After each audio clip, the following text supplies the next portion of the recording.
doch schon mal einen Penner sitzen sehen. Mit einem Gesicht voller Dreck und einem Fuß in die Häuser irgendwo klingen. Er fragt den Passanten, hey Bitchen, könnten's mir da gar Geld gehen? Geh arbeiten, du fauler Hund, sagt der Typ, wieder weitergeht. Hoffentlich geht's keinem von uns jemals gerade so. Dann kann man wohl verstehen, wie das ist, wenn's gar nichts hast. Dann kann man wohl verstehen, wie das ist, wie das ist. Dann kann man wohl verstehen, wie das ist, wie das ist. Dann kann man wohl verstehen, wie das ist, wie das ist. Dann kann man wohl verstehen, wie das ist. Die Anna ist schwanger worden vor so einem Typen, der verknallt war in sie.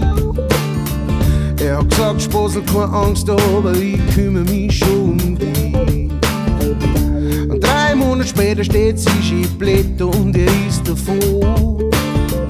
Und sie sagt, sie will nicht ihn erwischen, weiß ich am Eier ab. Und jetzt geht's in die Klinik mit einem komischen Gefühl, sitzt so auf dem Flur. Man nennt sie eine Mörderin und eine Sünderin und eine Hure. Hoffentlich geht's keinem von uns jemals gerade so. Ja, da kann man wohl verstehen, wie das ist, wenn's die entscheiden muss.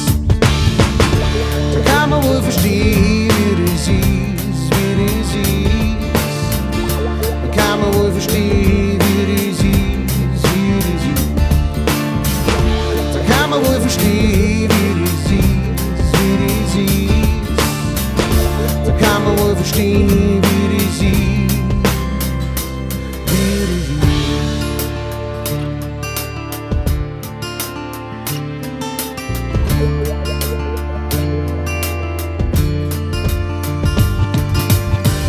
Es gibt Reiche, die betteln, gute Menschen, die sünden, starke Leute ohne Mut. Es gibt Verlierer, die gewinnen, es gibt ehrliche Lügner und schlechte Leute, die sind gut. Es gibt nichts Schlechtes, das nichts Gutes hat, aber auch andersrum ist nicht mehr drin. Ich hab schon viel erlebt und so viel gesehen, was das Leben so bringt. Ich hab so viel Glück gehabt, so viel ist gut gegangen, bevor es im Arsch gegangen ist. So ist halt das Leben, aber ob's was damit machst, das ist nicht gewiss. Ein Spätzl von mir hat mich kaum im Geschäft der Diridari gemacht. War immer am Feiern mit den schlimmsten Typen unterwegs bei der Nacht. Bis wir mit so einem Raffer angefangen haben und mein Spätzl war natürlich dabei. Hat sein Messer gezogen und der andere auch und sein Leben war vorbei. Seine Kinder und Frauen, die stehen jetzt da und können gar nichts dafür. Mei, so geht's, die sagen Leid für das Leben, da brauchst du ein Gespür. Hoffentlich geht's keinem von uns jemals gerade so. Ja, dann kann man wohl verstehen, wie das ist, wenn's Deppern nimmer hast. Da kann man wohl verstehen, wie das ist, wie das ist. Da kann man wohl verstehen, wie das ist, wie das ist. Da kann man wohl verstehen, wie das ist, wie das ist. Da kann man wohl verstehen, wie das ist, wie das ist. Da kann man wohl verstehen, wie das ist, wie das ist. Da kann man wohl verstehen, wie das ist, wie das ist.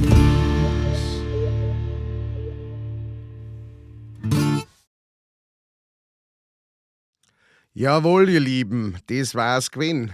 What It's Like vom guten alten Everlast. Und falls sich irgendjemand jetzt denkt, hey, der Keiner, jetzt wird er aber modern mit seinen Songübersetzungen, der Song ist 26 Jahre alt. Wahnsinn. Ich weiß tatsächlich noch sehr gut, wie ich mir die Single gekauft habe. Also die Single-CD, so wie man das damals gemacht hat. Ich habe mir dann auch das Album gekauft, als das dann raus war. Und das Album ist von hinten bis vorn sau cool. Cooles Album. Ich habe den nicht großartig weiterverfolgt. Ich glaube, ein Platten danach noch haben wir damals auch geholt, aber ja, das war dann schon immer so ganz das meine. Es hat sich dann irgendwie relativ, diese Blues-Hip-Hop-Sache hat sich dann doch relativ schnell abgekehrt. Auch wahrscheinlich, weil seine Stimme sehr, sehr prägnant ist oder sehr, wie soll ich sagen, prägnant. Seine Stimme ist einfach sehr speziell. Dieses, der singt ja die ganze. Und irgendwann, glaube ich, hat es mich genervt oder so. Aber hey, Wahnsinnsnummer, ein Welthit, also von daher. Und ich glaube, ihr habt es mit Sicherheit mitgekriegt, oder? Ich hatte wieder tatkräftige Unterstützung. Bei dem letzten, bei der letzten Unterstützung praktisch von dem Tim Hacking, war es ja so, er hat einfach ein Video von mir genommen, das ich schon mal aufgenommen habe, wo ich solo den Song von Weezer, Island in the Sun, gespielt habe, performt habe. Und dann hat er da drauf die ganzen Instrumente drauf gespielt. Diesmal haben wir es mit Ansage gemacht, weil ich ihn gefragt habe, ob er gern mit mir einen Song machen darf. Und ich bin sehr froh, dass ich ihn gefragt habe. Es ist wirklich wahnsinnig gut geworden. Er ist ein super, super Musiker, ein sehr professioneller Typ. Es war super entspannt mit ihm zum Arbeiten. Er wohnt im Allgäu, ich hier in der Oberpfalz. Das heißt, wir sind ein Stück auseinander und wir haben uns noch nie persönlich getroffen, aber durch die Power dieses neuartigen, wie nennt man es, Internets, geht das jetzt. Ne? Da kann man sogar Musik machen, obwohl man weit auseinander ist miteinander. Und das finde ich wunderschön. Ich hoffe, dass wir noch oft zusammenarbeiten, weil es wahnsinnig viel Spaß macht mit ihm und weil das die Songs natürlich unglaublich aufwertet auch. Also schickt's doch auch bitte nicht nur diesem Video, sondern auch dem Tim ein Like. Er ist auf Instagram zu finden und das ist alles natürlich oben oder unten auf jeden Fall verlinkt. Und da könnt ihr bei ihm vorbeischauen. Und ja, wenn ihr mal ein Studio braucht, um professionelle Aufnahmen zu machen, da ist der Tim euer Mann. Die Kontaktdaten, wie gesagt, das gibt es alles in der Beschreibung oben oder unten. So, jetzt wünsche ich einen wunderschönen Tag. Vielen Dank für die Aufmerksamkeit und bis zum nächsten Mal. Haberdere.